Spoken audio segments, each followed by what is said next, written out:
Piers Morgan is back with us now as he releases his new book, Woke is Dead. Did you just hold that?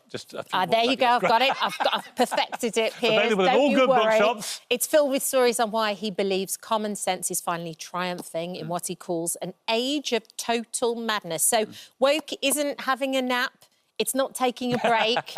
It's flatlining. It's dead. It's kind of, you know what? Elon Musk had it right. He called it a woke mind virus. It's a kind of way of thinking about life, which I happen to think. And listen, part of the book is I encourage debate. People want to listen to what I'm about to say, completely disagree. That's fine with me. Like that. But what you shouldn't be doing is then calling for me to be cancelled or lose my job or all this stuff that's been going on for the last few years. This country is a free democratic society. And the day we lose our ability to have robust, passionate, even sometimes angry debate, and with the day we lose the ability to listen to other views and be completely, intolerant suddenly, I don't know how this started. Yeah, I was going to say, how have we got here? I don't really know. I think social media has a lot to do with it. I think it made us very tribal. I think people go on social media, they start to follow people that they agree with. They start to get more entrenched in their views. They start to get angrier about people that don't agree with them. My issue with the woke thing, a lot of it was just, in my view, built on sand. And it kind of played to what I think are kind of just a weak mentality. Now, one of the things I really think we don't do enough in schools, for example, I've got 4 kids. Most have been through school now. But we should teach kids how to be mentally stronger. They're under a very different set of challenges to when we grew up. When we grew up, the only challenge was, where are you going to find a conker for a conker fight outside? There was no internet, no mobile phones, very little television watching. You basically were outside most of the time, and that's a healthy way to exist. Kids today, they're just on these phones all the time. And there's a brilliant book, we were talking about this in the break, by a guy called Jonathan Haidt about the anxiety generation, where it's made kids very anxious. It's the negative dopamine rushes that come in with all the imagery from warfare and stuff, which we never used to be exposed to when we were young. It's the fear of missing out, the FOMO, seeing what everyone else is up to all the time. We never had that when we were young. You didn't know, right?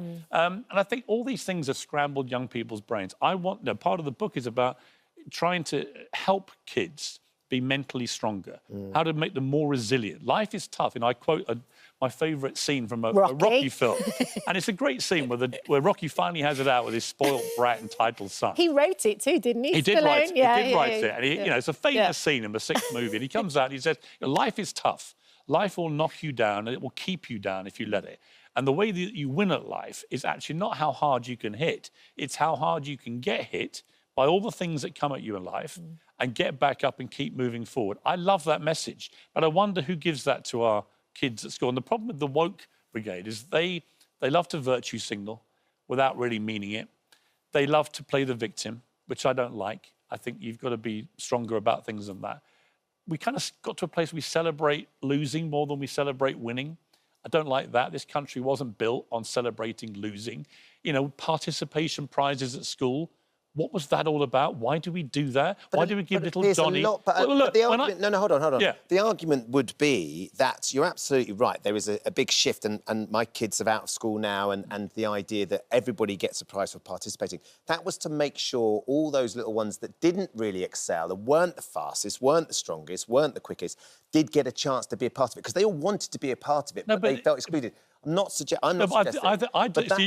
You're a competitive guy. Yes, yeah. I've played he's so sport with you, right? You are a competitive man, right?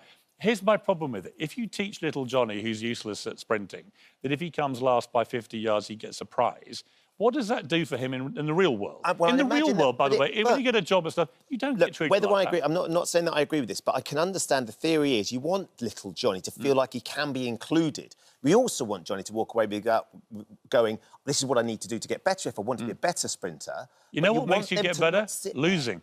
The pain of losing.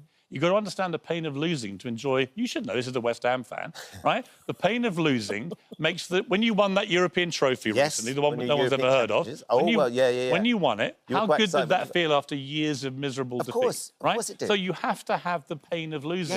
If you teach everybody you win whatever happens, what does that do with their mindset? So that's part of the book is about kind of, I hope, reshaping society back to what it used to be, where we celebrate strength and mental resilience and mental strength. We encourage people, this is how you get these skills. This is how you deal with life's problems. What you don't do is wallow in victimhood, wallow in self-attention, self-misery.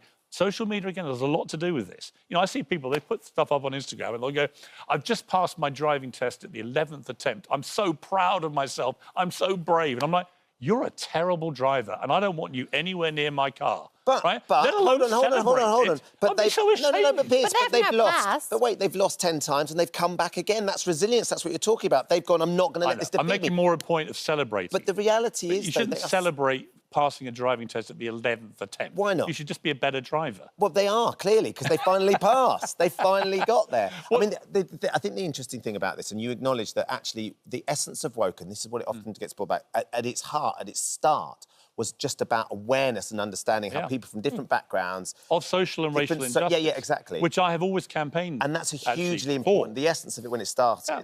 But it has sort of shifted. Well, we got to a stage, Ben, look, you know, and we can talk about this now on television, which we couldn't do 2 years ago, because everyone would get cancelled. But take the issue of trans athletes in women's sport, for example. Everybody knows that's wrong. It doesn't make you transphobic or hating trans people to think that people born as biological males have a natural physiological advantage over women and females, right? And this idea that we just not only tolerated it, but if you raised any concerns like J.K. Rowling did and others, they got shamed, vilified, death threats, cancelled in many cases. It was completely insane. And now common sense has come back. This is one of the points I make in the book. I think most people have common sense. And as you point out, and as we say, it's much better to be able to have the conversation, to understand people's sides of the arguments without people getting so entrenched and saying, don't just automatically brand everybody hateful if they raise genuine concerns about protecting women's rights. That was my concern. I've got a young daughter, nearly 14. I don't want her sharing, you know, sporting dressing rooms with men. Sorry, I don't. And that doesn't mean I hate trans people. I have absolute respect for trans people. I think people should lead their lives how they want to lead them. I want trans people to have the same rights to fairness, equality and safety that I do and you do, but not at the expense of eroding women's rights. Women have a right to the same things. And those rights were being eroded at the altar of wokeism. And that's another theme of the book. That was outrageous, and thankfully, common sense has begun now to come back where it's not happening. Do get in touch with us and let us know what you think about some of Piers' thoughts.